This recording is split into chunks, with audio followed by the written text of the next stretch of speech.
Well, I guess we only got one choice. Go for it.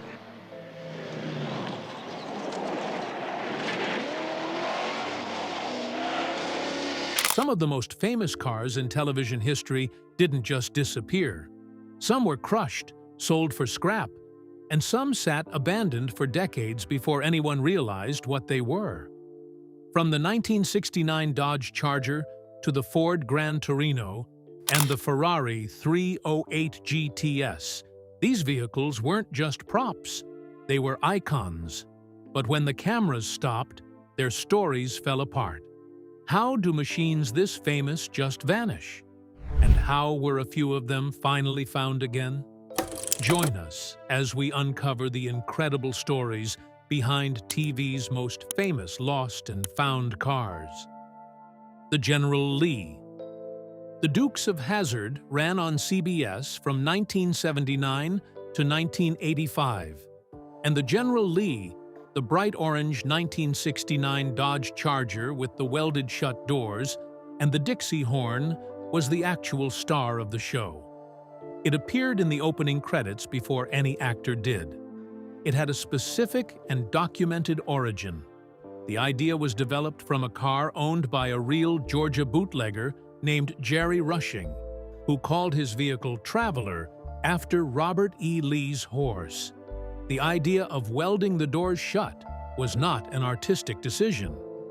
During the filming of an early chase sequence, the door handle on the original car was damaged. Tom Wopat, playing Luke Duke, improvised by climbing through the open window. The move looked spectacular, and the production kept it. The window entry became the show's most imitated single piece of body language. What most viewers did not understand while watching the General Lee perform its seemingly endless string of aerial jumps and high-speed escapes was the rate at which the cars were being destroyed. Nearly every stunt on the show involved a real car being genuinely destroyed. A typical jump that looked spectacular from the audience's perspective left the landing car with bent chassis rails, destroyed suspension geometry, and structural damage that could not be economically repaired. The car would be filmed landing, the camera would cut, and the car would be dragged to a scrapyard. Production at peak ran through roughly one car per episode, meaning that over the course of 7 seasons, the show consumed somewhere between 255 and 325 1969 Dodge Chargers. The demand was so relentless that by the later seasons, Piper Cubs were hired to fly over rural areas, scouting for the specific model in salvage yards and fields. Because the supply of 1969 Chargers in drivable condition across the continental United States was running critically low. The show had literally eaten through most of them. When the last aerial photography runs came back with fewer and fewer viable cars remaining, the production was forced into the decision that several directors found humiliating. Miniature radio-controlled models were substituted for some of the larger jump stunts near the end of the series. The models looked, in the director's views, exactly like what they were, which was worse than not doing the stunt at all. When the show ended, only 19 screen-used General Lees had survived. Warner Brothers auctioned 17 of them to private collectors in 1991, with the unusual condition that buyers never publicly revealed the sale price. Several ended up in museums where they can still be visited. One is at the Volo Museum in Volo, Illinois, thought to be the oldest surviving screen-used car from the production. Another is at the Hollywood Stars Car Museum in Gatlinburg, Tennessee. A third, used only for official photo shoots rather than filming, appears periodically at the Pioneer Auto Show in Murdo, South Dakota. John Schneider, who played Bo Duke, owned and sold a General Lee in 2007 for just under $10 million, a figure that surprised even him. The General Lee's survival story is one of loss and recovery. The KITT story is different. It is one of proliferation and identity crisis. When everybody in America can build a replica of your car, How do you prove which one is real? KITT. Where did the real ones actually go? Knight Rider ran on NBC from 1982 to 1986, and KITT, the artificially intelligent Pontiac Firebird Trans Am with the scanner light and the voice of William Daniels, was the most famous car in American television at the time of its peak. Daniels requested not to be credited for voicing KITT because he was simultaneously starring on St. Elsewhere and felt the two projects might create a confusing impression. The result was that the most recognizable voice on American television in the early 1980s was officially unattributed. Sales for the Pontiac Trans Am exploded when the show premiered. Toy versions flew off shelves. An entire generation of American children decided that talking cars were not only possible, but more or less inevitable. Die-hard fans of the show began referring to themselves as nerds. The show used approximately 20 Trans Ams during its production run. These were not custom-built vehicles from the ground up. They were production Firebirds that had been modified with the specific front end that designer Michael Scheffe had created for the show. Scheffe had originally worked at a pattern-making shop and occasionally designed props for low-budget films.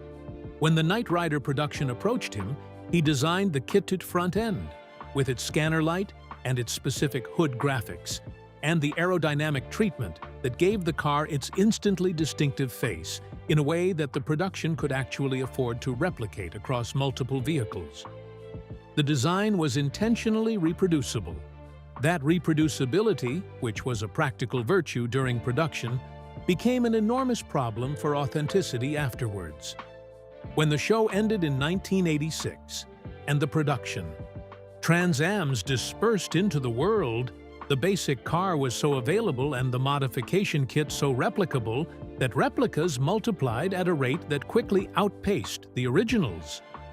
Within a few years, KITT replicas far outnumbered the original production cars, and the originals were lost inside a sea of extremely convincing copies.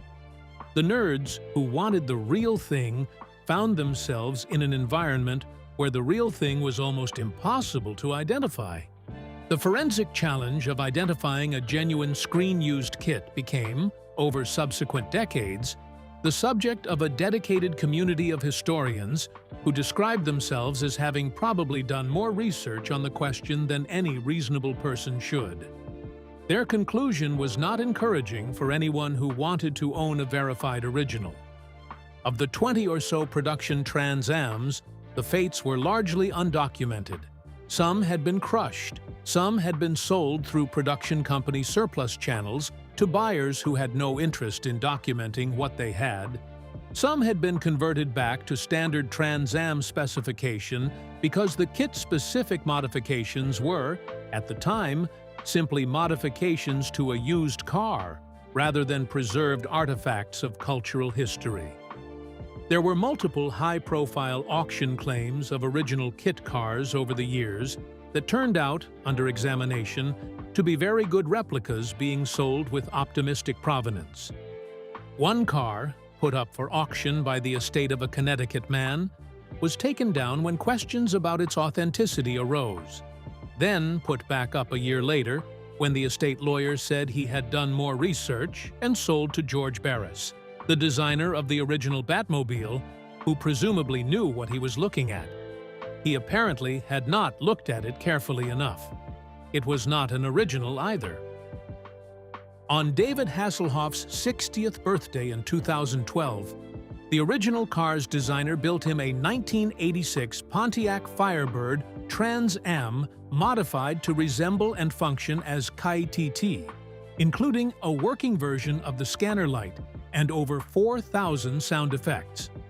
Hasselhoff drove the street-legal replica around Europe before donating the proceeds from its eventual sale, $150,000, to charity. He understood, in other words, that the replica had the emotional value of the original for most of the world. If KITT's story is about proliferation, the 1966 Batmobile's story is almost its opposite. One car, bought for $1, sold 50 years later for $4.6 million. How does that math work? The 1966 Batmobile. $1 in, millions out. George Barris was the car customizer who shaped American popular culture's idea of what a cool vehicle looked like from the 1950s through the 1990s. He built the Munster coach and the Dragula for the Munsters, both from scratch, each designed to visually communicate the specific Gothic comedy personality of the characters who drove them. He built the Monkey Mobile for the monkeys. He built the Hirohata Mercury, which defined the custom car aesthetic of the 1950s and is still considered one of the most significant custom vehicles in American automotive history. When the producers of the 1966 Batman television series needed a Batmobile, they called Barris, and he found a 1955 Ford Lincoln Futura concept car that had been sitting unused in a garage since its debut at the 1956 Chicago Auto Show. It was a genuine concept vehicle built by Ford as a demonstration of what the future of automotive design might look like, never put into production, and thoroughly forgotten by the time Barris found it. It had cost Ford $250,000 to build in the mid-1950s, an extraordinary sum for the era. Barris bought it for $1. He had 3 weeks to turn a 1950s Ford concept car into the Batmobile. The result was one of the most recognizable vehicles in entertainment history. A black machine with bat fin tail graphics, a bubble canopy, and various gadgets that the show invented on a near-weekly basis as the writers dreamed up new crime-fighting necessities.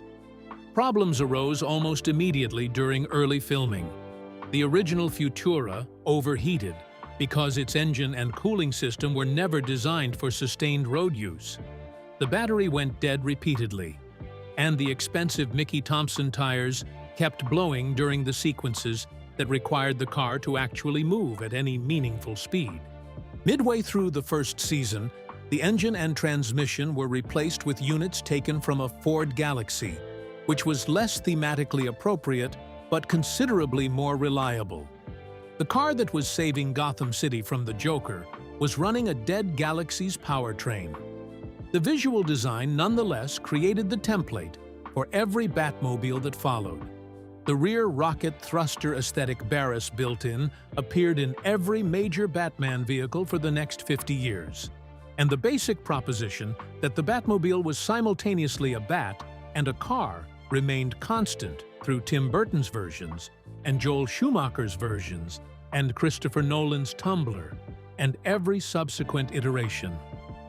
Barris had, in 3 weeks with a forgotten concept car and a $15,000 budget, defined the visual language of one of the most enduring characters in popular culture. In 2013, Barris sold the original 1966 Batmobile at auction for $4.6 million. The arithmetic of that transaction is almost incomprehensible.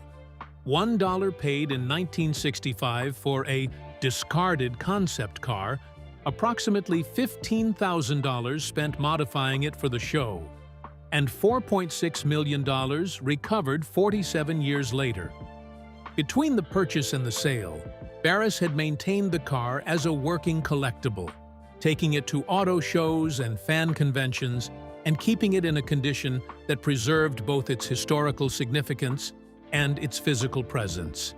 He had understood from the beginning that what the car was not a prop that had served its purpose, but an artifact that had become, through the process of appearing on television, something with a permanent claim on the popular imagination. The Lincoln Futura that nobody wanted became the Batmobile that everyone remembered. The remembering created a value that the original owners of the concept car could not have imagined when they let it sit in a garage for 10 years gathering dust, and that George Barris had apparently been calculating from the moment he bought it for $1. The Batmobile's story is one of an uncomplicated trajectory. Built, used, retained, sold at extraordinary profit. The Starsky and Hutch Gran Torino story is messier, involving actors who openly hated the car that was making them famous. How do you reconcile a vehicle becoming iconic while the people driving it on screen were complaining about it in interviews? The striped tomato. Starsky and Hutch ran on ABC from 1975 to 1979, and its car, a bright red 1976 Ford Gran Torino with a bold white vector stripe that Starsky called the striped tomato, was supposed to be the cool car in a show about two undercover cops. It was almost a green and white Chevrolet Camaro, but contractual obligations and production decisions led to Ford's involvement, and the Gran Torino was chosen because it was available and visually distinctive.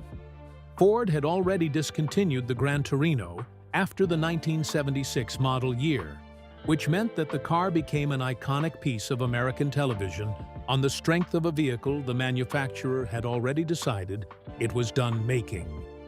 Paul Michael Glaser and David Soul, who played Starsky and Hutch respectively, complained about the car in interviews with a consistency that suggested genuine frustration rather than performed reluctance. The steering was described as heavy and imprecise. The handling was not suited to the kind of dynamic driving the show required. The car was loud and physically demanding in a way that made the actual work of filming action sequences harder rather than easier. In the specific register of actors who are asked to project enthusiasm about a vehicle that is making their job harder, the Gran Torino was the opposite of KITT. It was a car that the humans on screen had no particular fondness for, surrounded by an audience that found it magnificent and yearned to own it. The striped tomato sold Ford products. Ford produced over 1,300 special edition Starsky and Hutch Gran Torinos that were sold to the public. People wanted to drive what Starsky drove. What Starsky actually thought about driving it was not part of the marketing. The gap between what the actors experienced in the car and what the audience saw when they watched it in action was essentially total. And both things were real simultaneously. The production used an estimated 10 Gran Torinos across its four-season run, which is a remarkably small number compared to the General Lee's hundreds.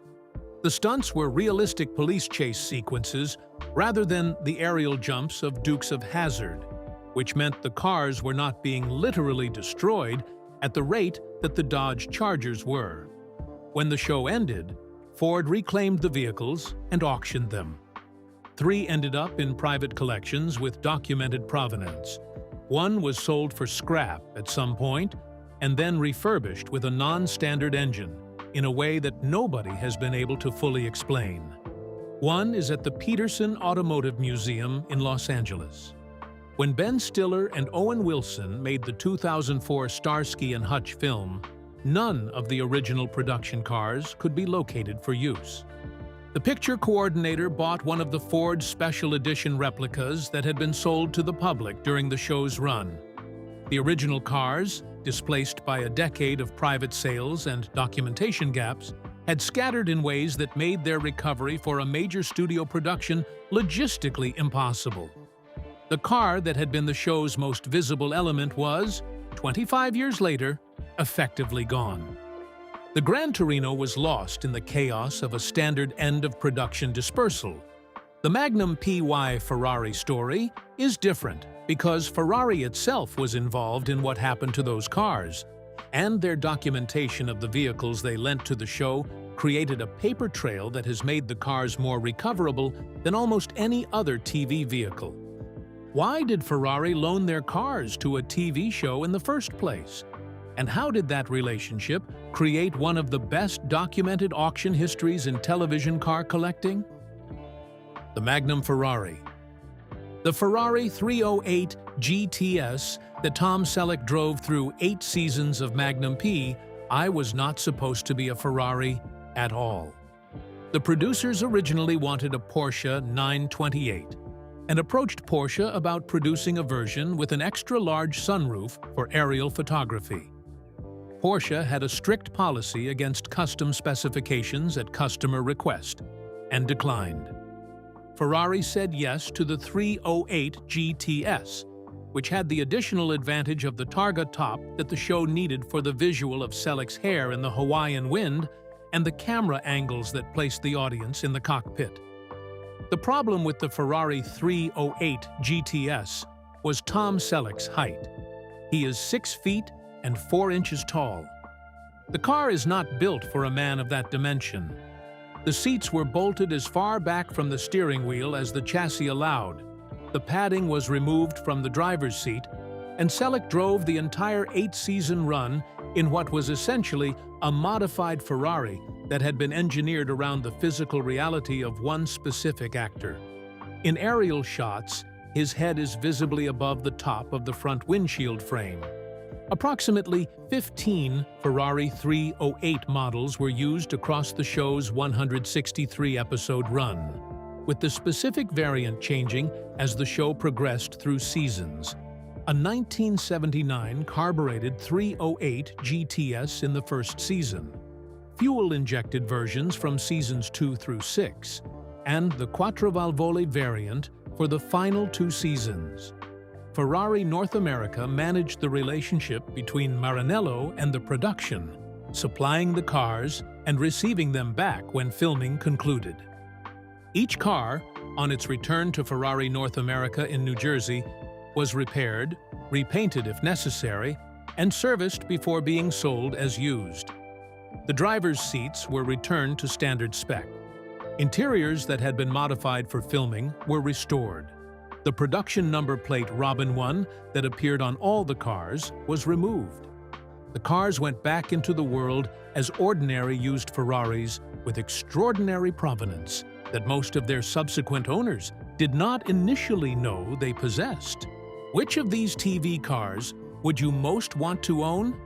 And is there one we missed that deserves to be on this list? Share your thoughts with us in the comments section. Remember to like, share, and subscribe for more. Also, click the next video showing on your screen. You will enjoy it.